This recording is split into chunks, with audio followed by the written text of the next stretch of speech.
Good morning and welcome to Better Thyself segment of Dr. Lamba's Awakening Call. We have often observed that when we are working, a negative thought comes in our mind. A colleague who is uncooperative, a junior subordinate takes pleasure in carrying tales and concocting tales, your partner with whom you've had a certain dispute in the morning, your children who might not have obeyed you. So any negative thought comes and that ruins your day. It takes a heavy toll on your productivity, destroys all your creativity. And why does it happen? Our brain is predisposed to focus on negative in order to solve problems and avoid things that might hurt us. So this negativity bias is inherent in our minds. Not positivity, not optimism. We always say, what would happen? So this negativity bias can influence how we see people and the world around us. And it negatively affects our ability to pay attention, to learn, to remember, to make decisions, and to evaluate risk. We are so much immersed in negative thoughts that we ignore all positive. And from a neurological perspective, the brain releases chemicals when we have thoughts, positive or negative. And more importantly, the brain looks for the evidence to support what we are thinking. Whether or not those thoughts are healthy, are accurate, or absolutely no. And 99% of our negative thoughts are based on inaccurate information. But we ignore that. So over time, that can change the chemistry in our bodies and the pattern in our brain. In other words, people think that they're stupid because they're getting stuck. Now, what happens? Your body releases stress hormones. Your brain would look for confirming evidence in meetings, in past interactions, of your being stupid. So these negative thoughts that make up ants, ANTS, are called cognitive disorder, distortion rather. And these unhelpful thoughts may serve us in the past, but are no longer productive, creative. Maybe at one point of your life, thinking this way helped motivate you to get gold stars, earn you approval from others, help you feel safe in the face of fear. But today, change circumstances, what makes you feel spiral out of control, feel about yourself, a weak, cause you to get stuck, absolutely become immobile mentally. So what to do? There are lots of ways of cognitive distortion convince you of things which are not true. For example, have you ever thought of like that? I always fail when I try something new. Or I feel uncomfortable with a bunch of people. Or you are successful and you say, well, I got lucky this time. Or you're working and you say, I know my boss will be very critical of my work. He always is. So why bother? I will not try at all. Now this. Or I should be doing something better with my time. Why am I wasting here? You are gone to a party and then you see people enjoying, but your negative thoughts are overpowering you. I'm so stressed. So why I'm hanging out? So these are the common cognitive distortions. They're universal, but they can be changed. Now, how to stop negative thoughts? I have also had negative thoughts. I used to have. I even now sometimes have. But then I evolved a four-step process to change unhelpful thinking pattern. And that has helped me survive, not only in life, but even in health, which is absolutely personal. You see, by paying more attention on how you talk to yourself, becoming aware of the distorted thoughts, and acting more compassionately towards yourself, you can move to a place where you stop the brain from reinforcing negativity. You can actually force your brain to change the direction. And once you change the direction, believe me, it's the easiest job. Of course, you'll have to say to goodbye people, I don't care for your opinion. Let me be happy and positive in my own way. And those very people who are critical of you will start loving you, liking you. Because by doing so, you are rewiring your brains to look for evidence that refutes negative thoughts pattern. And not only refutes it, it replaces those negative thoughts with the positive thoughts. And those positive thoughts are more realistic. They enable you to have balanced view of things and move toward the goal. So what are these four steps? Step number one, for the next few days, record examples of negative thoughts. Think every time the thought comes, either in the evening or in the morning.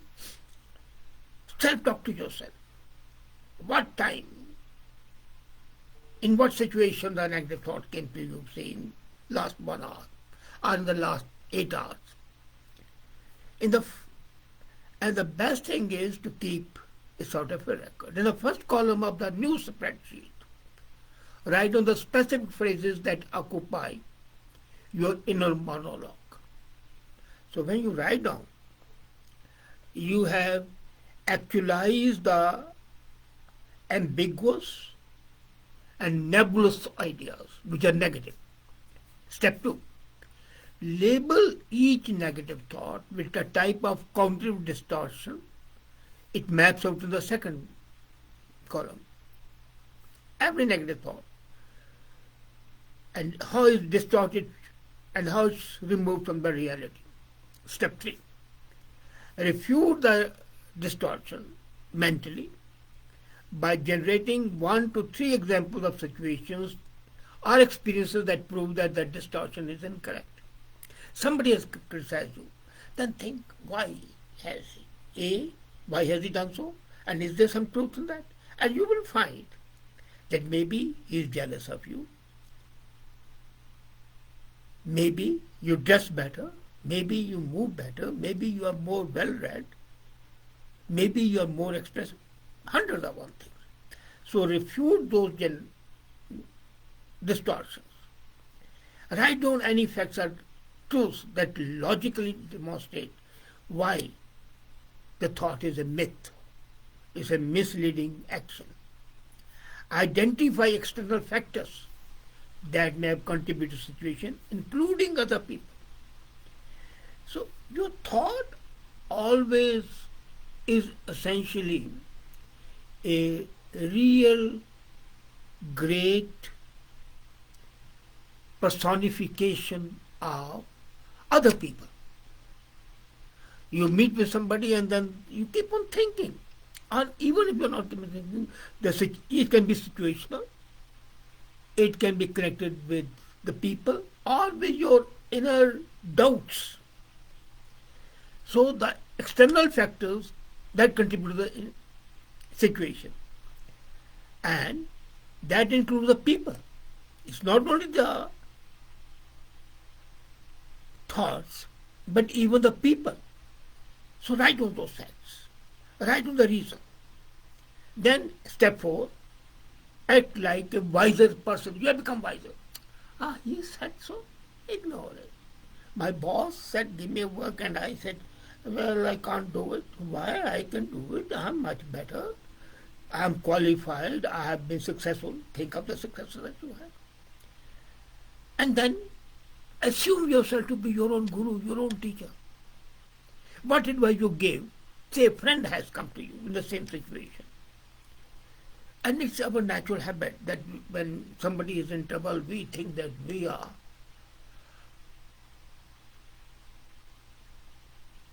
the repository of all knowledge. So we want to give advice. So become your own advisor, become your own teacher, become your own guru. For example, if you have your own doing this exercise, your column which you are writing would be like this, I'm assuming. I must be stupid because I'm always getting stuck on coding projects. Now that's a part one. Number two, emotional reasoning. But I'm not stupid. I'm only an engineer on the team who can run code in JavaScript. Who else can compete with me? I'm the best. I've figured out workaround for a bunch of projects, including the one I'm working on. None of my co-workers can do it. So I'm thinking that I can't do it. This must be because somebody could not understand what I'm saying and give an idea. So there's a second, emotional reasoning. Third, the causes, as I said, fourth, I think, let me have a quick break. Let me go for a walk. Let me get a cup of coffee and come back to work in 15 minutes. And if I still can't do it, well, I'll go and talk to Mohan. He's more capable. He's a seasoned engineer on the team. And he may have experienced a solution. I may not know it, but then okay, what are colleagues for? So, you have found a way. You can do it. As a matter of fact, this four-part process, the 4 steps you have taken, is a short remedy to stop negative thought. But you need to practice it. It doesn't come all of a sudden to you. Unless you practice it, you can't do it. As a matter of fact, if you use this exercise for about 2 weeks, you will start internalizing the process. Then it will become automatic.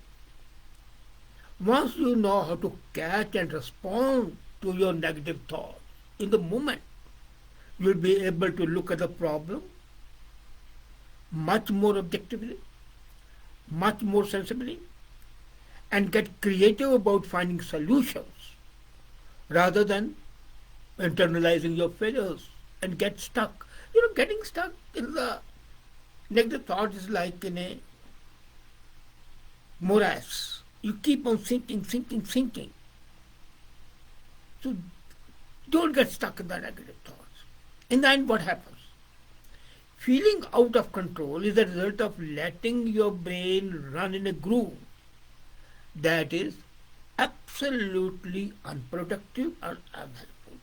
And we don't accept that. That's a tragedy. Human beings don't accept that reality. So imagine you go to a bowling alley. And the grooves is a thought that causes your bowling ball to spin. Have you ever gone to a bowling alley? You roll the ball and suppose there's a groove, there's a gutter on the side of the lane. Then you don't. But if you are aware that your thoughts that cause your bowling ball to spin into the gutter, you'll see that the ball goes straight and hits. You'll play differently. The same is about the negative thoughts. You have to learn how to bypass them. You can learn how to twist your wrist to get the ball. In the bowling alley, you twist it and then roll the ball and you are screen. It's like the spin bowler in a cricket. So this process, having 4 steps, will enable you to depersonalize your issue, your thinking, and you will look at the things much more objectively. You will find you are not a terrible bowler, destined to always score the lowest. You just need to undo bad habits learn new tricks, and work on how to throw the ball. And believe me, once you learn this trick, your ball will roll straight and true, and you will hit the mark all the time. It is just as I said, rewiring your brain, and rewiring isn't difficult. It does look difficult, it is not. You might think that I am talking about myself, but the reality is that I have been able to rewire my brain every time I hit the wall. I'll give you a classic example. I was promoted from general manager of Hawkins Press Cookers to the level of chief executive, and my chairman said, Dr. Lamba, from tomorrow you'll be the chief executive. The letter has been, board has decided. And I said, sir, thank you very much, but I'm resigning. Without any reason. Later on I also thought, what the hell have I done? But then I was thinking, as a chief executive, I'm new to the business. It was my first job as a general manager. I had been teaching before that and political advising before that. I said, what the hell? And he was shocked. Then immediately thought, well, how can I be bad? But then I've taken a step. And then he asked me, well, why? I said, look here, after chief executive, there'll be nothing left for me. And I want people to ask me why I'm leaving rather than when I'm leaving. That line stuck with me, and it has been quoted so often that the business India and the business world at that time carried a feature on me and carried it. I rewired my brain, and next step was chief executive in a different company, a multinational, Beanut Electronic. So that's what happens. Even your negative thoughts, you can divert them to become positive. You just had to, I could analyze it immediately. You can do it after practice and adopting these 4 steps. And word is yours. Believe me, you will not have negative thoughts dragging you down. Thank you.